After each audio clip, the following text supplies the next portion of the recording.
Alrighty, welcome back. This is the second video for our August meeting, and hopefully you had a chance within the Google Classroom to complete the roles of a mentor chart, the 10 different roles that the Department of Education suggests that a mentor serves are listed in that chart, and hopefully you came up with at least 2 ways that you would serve in each of those capacities.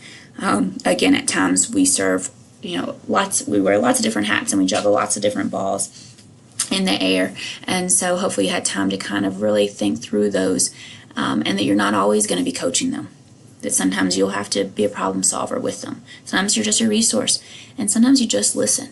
They don't need anything from you other than just you to be somebody who they can trust and who's going to listen to them. So again, hopefully you completed that assignment in Google Classroom. When we think about somebody who's been an effective mentor in your life, whether that was through athletics, on the job, mentoring, whatever capacity that was, think about that person for a minute. Think about the characteristics that that person had, what was innate in them as a person, and then also what characteristics made them an effective mentor, and which of those can you emulate. You don't want to ever try to be something or somebody that you're not, but what are some elements that you should, purposefully try to emulate as you work with your new teacher. Because some of you are going to be paired with a new teacher who you just click with and you run and it's seamless and flawless and it works like a charm. Some of you are going to be paired with a new hire who's going to have some real struggles and who maybe their personality and their teaching style is drastically different from yours. And that's tough, but we want to think about, we're not trying to make a mini-me. And that's one of the things that I sometimes struggled with. I thought that the way I was doing things was effective, because of course if I didn't think they were effective I wouldn't have been doing them that way. And so sometimes I would try to encourage a new teacher to practice some of those same strategies, and that's not what it's about. And so I had to grow as a teacher and realize that. So just think about those things. The most important message that we need to give mentee, our new hire, is that they're worth our time.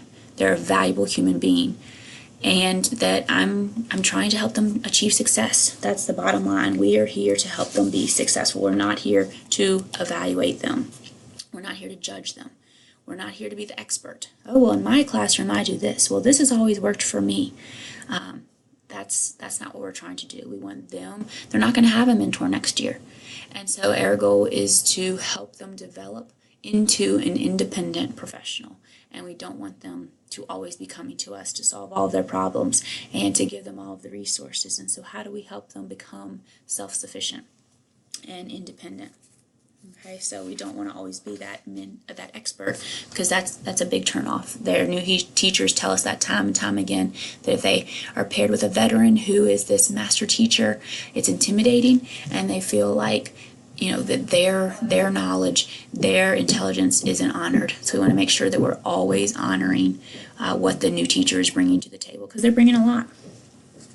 When you think about going into your new teacher's classroom, that's going to be a big piece of what you are expected to do, is to periodically go into their classroom and just do informal observations. You're not an evaluator, you're not a supervisor, and so it's great to just collect evidence so that way they can self-reflect. They can look at the observation data, and you can help them look at it and prompt through specific questioning to help them determine what are some strengths and weaknesses in their own practice. So when you're in a classroom, there's a couple of different ways that you can collect evidence. Verbatim scripting is a great one.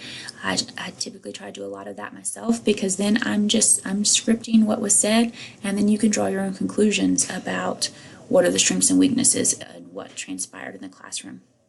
We want to make sure that anything you are communicating is non-evaluative. And so the teacher stands by the door greeting students as they enter. That doesn't say whether that was a positive thing or a negative thing. That just says what happened. And then you and the new teacher, when you have your post-observation discussion, can talk about what that is and why they were doing that. What do they glean from doing that? Numbers are strong. 3 students offered 8 out of the 10 comments during the discussion. I'm not saying, that there was not equity of voice within the class discussion. That would be an evaluative statement. I'm just saying 3 students offered 8 of the 10 comments. So hopefully that would prompt the new hire to realize, oh wow, I thought we were having this really dynamic conversation, and really only 3 of the kiddos were really talking. And again, then just observations. The assignments on the board were there for students to start working while attendance was being taken. Again, you're not saying that the classroom opener was smooth, or that it was a great idea that you already had the assignment on the board ready to go while you could, get attendance done, some of those just housekeeping things done. Again, you're just making observations so that they can draw their own conclusions. So within Google Classroom, you will see a series of statements. They're on the next 2 slides here, but you will see them as an assignment within Google Classroom. And what I want you to do is just take a few minutes and look at those statements within Google Classroom and determine, is it an evidence statement or is it an opinion statement? And if it's an opinion statement, I want you to just rewrite it, retype it, or make edits to the statement so that it becomes an evidence-based statement. And this is tough. When we look at it, we're like, oh yeah, you would definitely never say that. And then what you're going to catch yourself doing at some point during this year probably is you're gonna make an opinion statement. It's hard to avoid. And so hopefully some of these, these 10 statements will help you see some of those common pitfalls that we fall into when we're in a classroom doing an observation. So again, these 10 statements are in Google Classroom, and if you will just complete that assignment stating whether it's an evidence or an opinion statement, and again, if it's opinion, if you will rewrite it. So if you want to go ahead and hit pause and complete that now, that way you will have that assignment done. The next thing we're going to talk about is confidentiality. There has to be that firewall. Your mentee has to know that the evidence that you're collecting during observations, the information that they're sharing with you during your weekly meetings, that you're not running to your administrator and telling them. You're not running to the faculty lounge and sharing with other teachers confidential information. So just make sure that you are protecting that new teacher. The only reason you should be going to an administrator with something the new teacher shares or something that you observe in the classroom is if it's a danger or a detriment to students. If there is a hazard or something that could cause harm to students, then yes, you want to go to an administrator. But otherwise, you shouldn't be running to your administrator tattling, saying, oh my goodness, when I was in Sherry's classroom the other day during her social studies lesson, whew, the kids, they were running that place. Okay, that is not your role. The administrator is going to be in that classroom. I will be in the new teacher's classrooms.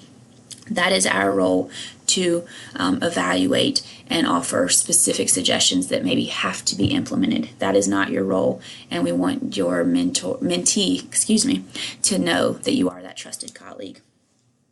So when you meet weekly, or as often as possible, weekly is the goal. We know that life happens and there are only so many hours in a day, but the goal is for you to meet weekly with your new teacher. And there's a collaborative assessment log that's on page 13 of your handbook. And again, the handbook is in Google Classroom. And that's just to kind of help guide your conversation. What's working? Let them start with the positive. What do they think their strengths are? It's not you filling it out, it's them saying what is working. Then, what are their challenges? What are their needs? What are their concerns? What are some things that are bothering them? And then identifying, okay, what are some of the next steps before we meet again? What are some of the things that the beginning teacher is going to do before we meet again? What are some of their goals, their action steps going to be? And then what do they need from me, the mentor? What am I going to do? Maybe I'm going to look for a resource.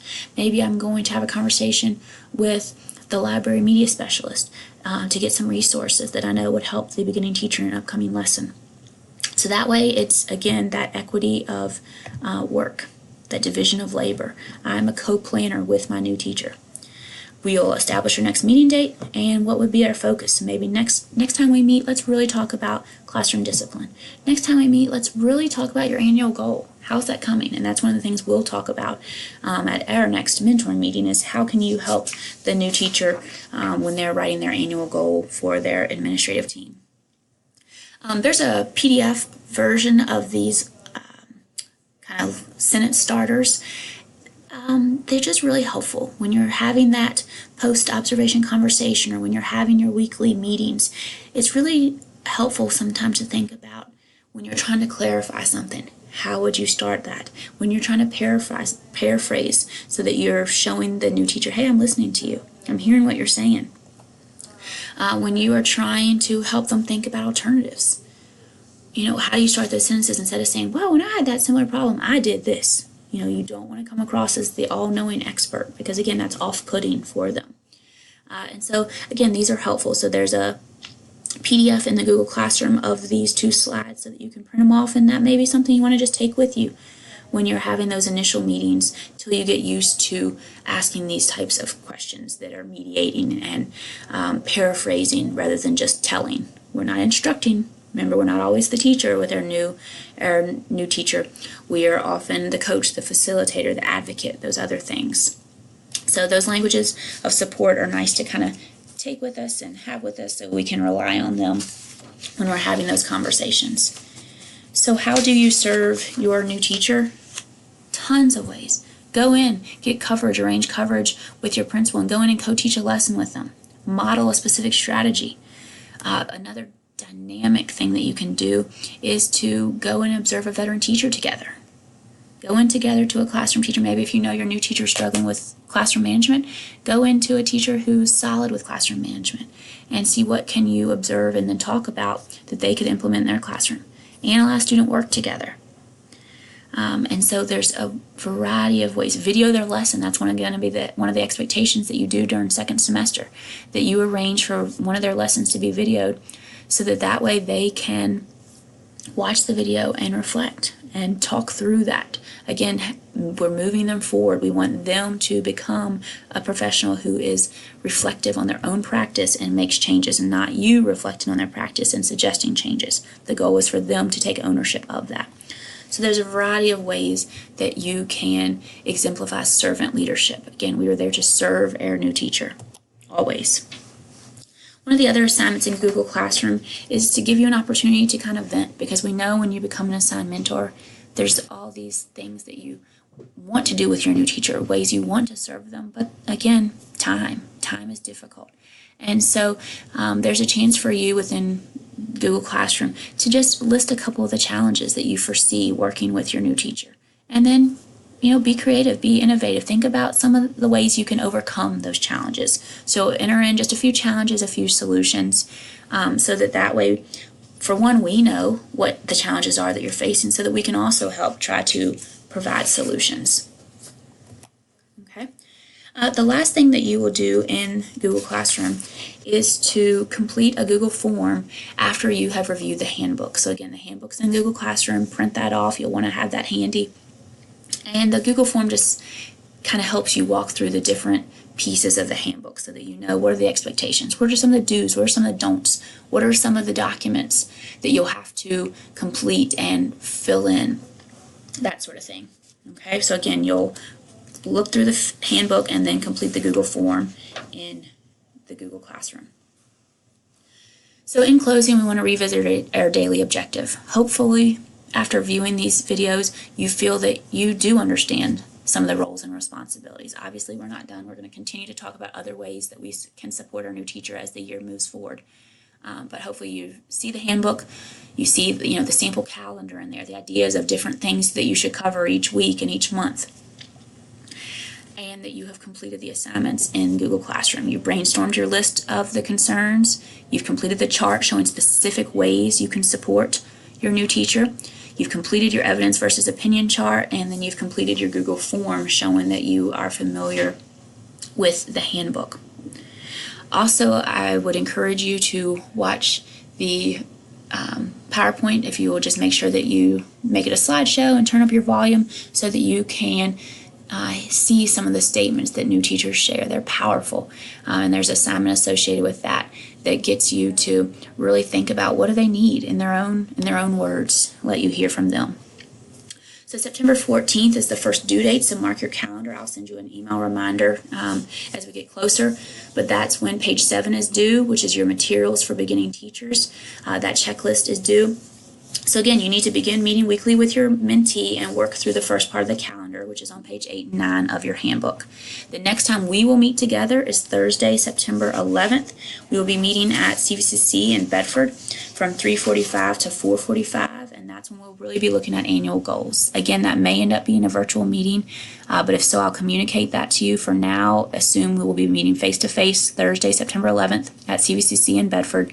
And again, make sure that you're working on page 7 that's due September 14th. Thanks so much.